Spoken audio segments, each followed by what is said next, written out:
Edusoft Robotics. Comprehensive STEM and robotics solution. Hello, students. Welcome to Edusoft Robotics. In this tutorial, we are going to control angular motion of servo motor.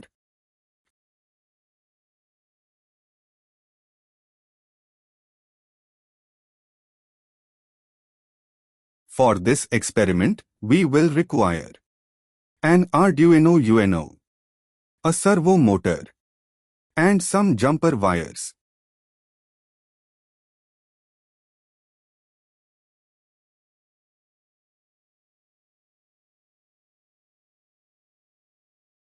So, let's start building. Connect the servo motor to your Arduino using the jumper wires. Connect the red wire to the 5 volts pin on the Arduino board, the brown wire to the ground pin and the yellow wire to the digital pin 9.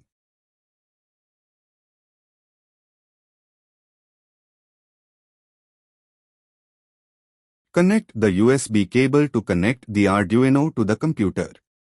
This is the program code we are going to upload to the Arduino. This program will allow the servo to move from 0 degree to 180 degree and reverse. You can download this code from the description or visit our official website for more technical support. Upload the code to the Arduino to see the real magic.